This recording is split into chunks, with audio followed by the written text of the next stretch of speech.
Price B to God. கர்த்தருடைய நாமம் மகிமைப்படுவதாக. கர்த்தர் தந்த இந்த புதிய நாளிலே கர்த்தரை நாம் பாடி நாம் துதிப்போம். பிரியமானவர்களே,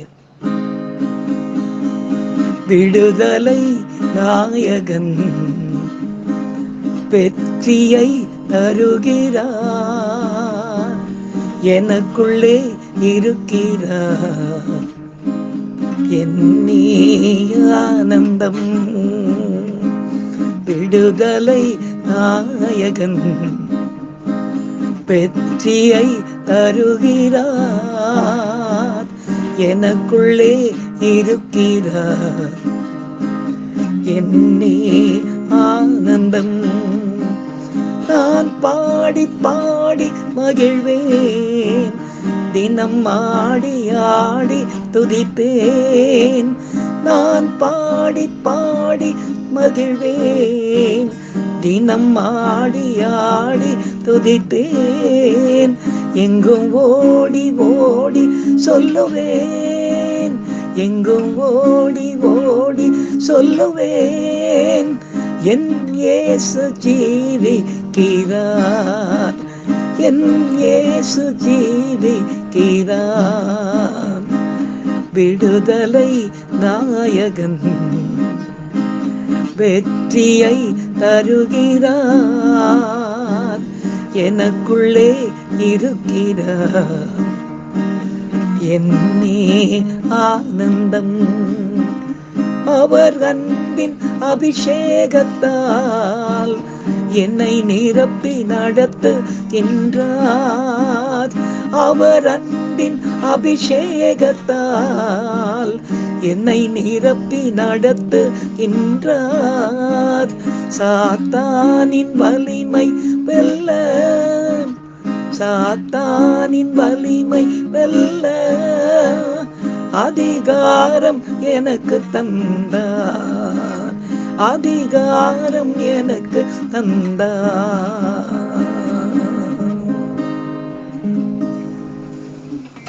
எங்களை அதிகமாய் நேசிக்கிற எங்கள் அன்பின் பரம தகப்பனே, இந்த கிருபையான கர்த்தாவே, இந்த காலை விளைக்காய் மக்கள் நாங்கள் நன்றி செலுத்துகிறோம், மகிமைப்படுத்துகிறோம். இந்த நாளிலும் கூட கர்த்தாவை நாங்கள் தியானிக்க வேண்டிய அப்போ வேத வசனத்தை தியானிக்க கர்த்தர் எங்களுக்கு உதவி செய்யும்படியாக ஜெபிக்கிறோம். பெரிய காரியங்களை செய்வீராக இயேசுவின் நாமத்தில் ஜெபிக்கிறோம் எங்கள் ஜீவனுள்ள நல்ல பிதாவே, ஆமேன் ஆமேன். கர்த்தருடைய நாம் மகிமைப்படுவதாக. இந்த நாளிலே தேவன் நமக்கு கொடுக்கிற வார்த்தைக்கு நேராக நாம் கடந்து போவோம். பிரியமானவர்களே, 146 சங்கீதம் 7 வசனத்தை நாம் வாசிக்க கேட்போம். அவர் ஒடுக்கப்பட்டவர்களுக்கு நியாயம் செய்கிறார், பசியாய் இருக்கிறவர்களுக்கு ஆகாரம் கொடுக்கிறார், கட்டுண்டவர்களை கர்த்தர் விடுதலையாக்குகிறார் என்று வேதம் சொல்லுகிறது. பிரியமானவர்களே, சங்கீத புஸ்தகத்தில் எழுதப்பட்டுள்ள இந்த பகுதி நமது கர்த்தராகிய இயேசு கிறிஸ்து பூமிக்கு மனுஷகுமாரனாக வந்து செய்ய போகிற நன்மைகளை பழைய ஏற்பாட்டின் நாட்களிலேயே தீர்க்க தரிசனமாக எழுதப்பட்டதாக இங்கே நாம் காண்கிறோம். ஏனென்றால் இப்படி முன்னுரைக்கப்பட்ட இந்த 3 காரியங்களை குறித்ததான விளக்கமான சம்பவங்களை புதிய ஏற்பாட்டில் தான் நாம் அதிகமாக அநேக இடங்களிலே எல்லா சுவிசேஷங்களிலும் நடந்த காரியங்களாக நாம் பார்க்க முடிகிறது. இதில் 3 வகையான நன்மைகளை கர்த்தர் செய்கிறதாக வேதம் நமக்கு வாக்களிக்கிறது. ஒன்று, அநியாயமாக ஒடுக்கப்பட்ட ஒரு கூட்டத்திற்கு அவர்களுக்கு தேவன் நியாயம் செய்வார் என்று சொல்லுகிறது. அடுத்தபடியாக 2வதாக, சரீர பசியினாலும் ஆத்ம பசியினாலும் வேண்டிய ஜனங்களுக்கு வேண்டிய சரீர ஆத்ம போஜனத்தை கர்த்தர் அளிக்கிறார் என்று வேதம் சொல்கிறது. 3வது, ஏதோ ஒரு வகையில் சிறைப்பட்டு விடுதலை என்று தவிக்கின்ற ஜனங்களை அவர் விடுதலையாக்குகிறார் என்று வேதம் சொல்கிறது. ஆனால் இந்த 3 தேவைகளும் உள்ள ஒரே மனுஷனை நாம் சந்திப்பது மிக அரியதான ஒரு காரியம். பாருங்கள், பழைய ஏற்பாட்டு சங்கீத பகுதியில் சொல்லப்பட்ட இந்த காரியங்கள் அப்படியே ஆம் என்றும் ஆமேன் என்றும் எங்களது சபை ஆராதனைக்கு வந்த ஒரு சகோதரருடைய வாழ்விலே எப்படி அருமையாக இந்த 3 காலங்கள் ஒடுக்கப்பட்ட நிலைமையில் இருந்தவருக்கு நியாயம் செய்து, பசியாயிருந்த அவருக்கு ஆகாரம் கொடுத்து, கட்டுண்ட அவரை கர்த்தர் எப்படி விடுதலையாக்கினார் என்பதை இன்றைக்கு ஒரு அருமையான சாட்சியின் மூலமாக உங்களுக்கு நான் சொல்ல கர்த்தருக்குள் மிகவும் வாஞ்சையாயிருக்கிறேன். கர்த்தருடைய நாமம் இந்த சாட்சியின் மூலமாக மகிமைப்படுவதாக. எனக்கு அருமையானவர்களே, ஊழியத்தை தேவனுடைய பெரிதான கிருபையினாலே ஆரம்பித்து மேலே ஆலயம் கட்டுவதற்கு முன்பாக போடப்பட்ட கூடாரத்திலே ஊழியம் நடந்து கொண்டிருந்த வேளையில் அநேக கத்தோலிக்க மார்க்கத்தை சேர்ந்த அநேக ஜனங்கள் கடந்து வந்து கொண்டிருந்தார்கள். ஏன்னா நான் கத்தோலிக்க மார்க்கத்திலே இருந்து வந்தவனாக இருந்ததினாலே ஒரு கத்தோலிக்கர் எப்படி விடுதலையானார் என்பதை பார்ப்பதற்காக வந்து கொண்டிருந்தார்கள். அப்பொழுது ஒரு நாள் காலையில் நடந்த ஒரு ஆராதனைக்கு ஒரு சகோதரர் வந்து என்னை சந்திச்சார். அவருடைய பெயர் ஜாஷுவா. அந்த நாளில் அவரை பார்த்து நான் சொன்னேன், வாங்க பிரதர் மேலே ஆராதனைக்கு வந்து உட்கார்ந்து கொள்ளுங்க. வந்த உடனே அவர் முதல்ல வந்துட்டாருன்றதுனால, பிரதர் முன்னால் உட்காருங்க அப்படின்னு. இல்லை முன்னால என்னால் உட்கார முடியாது பிரதர் அப்படின்னு சொல்லிட்டு பின்னாடி சுவர் ஓரமாக போய் இந்த சுவர்ச்சிலே தன் முதுகை சாய்த்து கொண்டு அவர் உட்கார்ந்து கொண்டிருந்தார். ஒருவேளை ரொம்ப தூரத்திலிருந்து வந்திருக்கிறார், அதனால ஒருவேளை அவருக்கு முதுகு வலி போவதற்கென்று நான் பேசாமல் இருந்து விட்டேன். சபை ஆராதனை எல்லாம் நடக்கிற வேளையில் அவர் என்னை ஆச்சரியமாய் பார்த்து கொண்டிருந்தார். ஏன்னா அவரை அனுப்பினவர் எனக்கு சொன்னார், அவர் இப்படியெல்லாம் இன்றைக்கும் அற்புதங்கள் நடக்கிறதா? ஏன்னா கத்தோலிக்க சபைகளில் இப்படி வெளியரங்கமான அற்புதங்களை பார்க்க முடியவில்லையே அப்படின்ற ஒரு கேள்விக்குறியோடு அவர் வந்திருக்கிறார் என்பதை அவர் என்னை பார்த்த விதத்தில் இருந்தே என்னால் புரிந்து கொள்ள முடியாது. அந்த நாளிலே அதை நான் புரிந்து கொண்ட விதத்தில் அன்றைக்கு நான் செய்தி கொடுத்து கொண்டே இருந்தேன். அவரை நான் பார்த்து கொண்டே இருந்தேன். அவர் வித்தியாசமாக என்னை பார்த்து கொண்டே இருந்தார். சபையெல்லாம் முடிந்த பிற்பாடு எல்லாருக்காக அந்த நாளிலே ஜெபித்த வேளையிலே அவர் முன்னால் உட்கார்ந்தார். நான் சொன்னேன், பிரதர் கொஞ்சம் முன்னால் வாங்க, இல்லை முழங்கார் பண்ணிடுங்க, ஏதாவது பண்ணுங்கன்னு. என்னால் அதெல்லாம் பண்ண முடியாது பிரதர் அப்படின்னு சொன்னார். சரின்னு சொல்லிட்டு, சரி அவருக்கு உடம்பு சரியில்லை போதற்கு அப்படின்னு நினச்சி நான் என்ன பண்ணேன், அவருடைய தலை மேலே கையை வச்சு நான் ஜெபிக்க கூட ஆரம்பிக்கிறேன். அவர் துள்ளி போய் அப்படியே பின்னால் போய் விழுந்தார். இவர் எதுக்காக விழுந்தார் எங்களுக்கு தெரியல. ஒருவேளை சத்துருடைய போராட்டமா என்னன்னு தெரியல. அவர் பின்னால் போய் விழுந்து அவர் எழுந்து எடுப்பதை கையை வச்சு கொண்டு கர்த்தருடைய நாமம் மகிமைப்படுவதாக ஹல்லேலூயா அப்படின்னு ஒரு சத்தம் போட்டார். என்ன நடந்தது எனக்கு ஒன்றும் தெரியல. அவர் கிட்ட கூப்பிட்டு, பிரதர் உங்களுக்கு என்ன ஆச்சு? வந்தப்போ நீங்கள் முன்னால் உட்காருங்கன்னு சொன்னால் முன்னால் உட்காரல, இப்போ முழங்கார் பண்ணிடுங்க ஜெபிங்கன்னு சொன்னாலும் எனக்கு முன்னால் பிரதர் கர்த்தருக்கு முன்னால் முழங்கார் பண்ணிடுங்கன்னு சொன்னாலும் நீங்கள் என்னால் முடியலன்னு சொல்லிட்டு பின்னால் உட்கார்ந்து என்ன நோக்கம், இப்போ என்ன நடந்தது, இதை எனக்கு விளக்கமாக சபை நடுவில் சொல்ல முடியுமான்னு. அப்போ அவர் சொன்னார், இல்லை பிரதர், எனக்கு கிட்டத்தட்ட நான் ஒரு 12 வயது 13 வயது பையனாக இருந்தப்ப நான் ரொம்ப ஒரு துடுக்கான பேரொழி, ரொம்ப கலாட்டா பண்ணுவேன் ஸ்கூலில். அப்படி என்னுடைய வாதியார் முன்னால் நான் ரொம்ப அவர் கலாட்டா பண்ணிக்கிட்டு இருந்தப்ப அவர் ரொம்ப நாளாக பொறுத்துக்கிட்டு இருந்தார். அவருக்கு இந்த மார்ஷியல் ஆர்ட்ஸ் தெரியும், அதாவது இந்த பர்ம கலைன்னு சொல்லுவாங்க பாருங்களேன், அந்த கலை தெரிஞ்சவன்னு எனக்கு அப்போ தெரியாது. அவர் ரொம்ப நாள் சொல்லி சொல்லி பார்த்தாரு, டே சும்மா இருன்னு. நான் ரொம்ப வாழ்தனமாக இருந்ததுனால திடீர்னு ஒரு நாள் என்னை கூப்பிட்டு கிளாஸில் வச்சு முதுகில் ஒரே ஒரு தட்டு தட்டினார். அவ்வளோதான், கை அப்படி ஒரு மாதிரி கத்தி மாதிரி வச்சு ஒரு தட்டு தட்டினார். தட்டு அன்னைக்கு ஒரு வலி ஆரம்பிச்சது. இப்போ எனக்கு இன்னைக்கு ஒரு 37 வயதாகிறது. இந்த வயது வரையிலே இத்தனை கிட்டத்தட்ட 20 ஆண்டுகளாக அந்த வலியிலால் நான் புரண்டு படுக்க முடியாது, நிமிர்ந்து நேராக உட்கார முடியாது, பின்னால் சாய்மானம் இல்லாமல் உட்கார முடியாது, இப்படிதான் கஷ்டப்பட்டு கொண்டிருந்தேன். ஆனால் இப்படிப்பட்ட ஒரு சூழ்நிலை இருந்த இன்றைக்கு ஒருவேளை நமக்கு கூட ஆண்டவர் இன்றைக்கு இப்படிப்பட்ட ஏதாவது ஒரு அற்புதத்தை செய்வாரா? ஏன்னா இந்த சபையில் என்னென்னவோ நிறைய அற்புதங்கள் நடக்கிறதாக நிறைய சொல்றாங்களே அப்படின்னு ஒரு கேள்விக்குறியோட தான் உண்மையாகவே நான் வந்திருந்தேன்.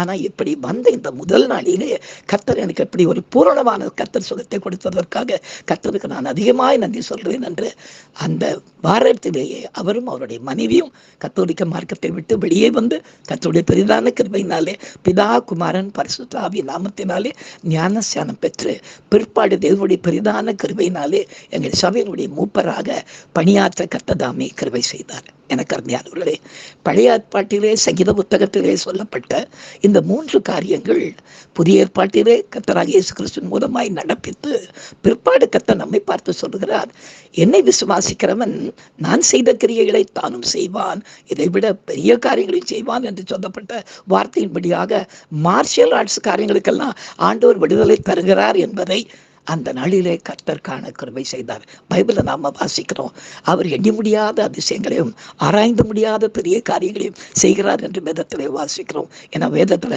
மார்ஷியல் ஆர்ட்ஸ் காரியமெல்லாம் நம்ம பார்க்க முடியல, முடக்கவாதங்கள் திமிர்வாத காரியங்கள் இப்படிப்பட்டு பார்க்கலாம். ஆனால் இன்றைய சூழ்நிலைக்கு ஏற்ற வண்ணமாய் அவருக்கு 3 காரியத்தை கர்த்தர் அந்த நாளிலே செய்து முடித்தார். முதலாவதாக சிறு குழந்தையா எதையோ விளையாட்டுத்தனமாய் அவர் இருந்த அந்த துருத்தனத்திற்கு அந்த நாளிலே அந்த அவருடைய ஆசிரியர் கொஞ்சம் கூட பொறுக்க முடியாமல், அந்த சின்ன பிள்ளைன்றது தெரியாமல் ஒரு அநியாயமாய் ஒரு காரியத்தை அவங்க தட்டி இத்தனை ஆண்டுகளாக அவர் இப்படிப்பட்ட ஒரு நிலையிலே இருந்த அவருக்கு கர்த்தர் நியாயத்தை செய்து பூரண சுகத்தை தந்தார்.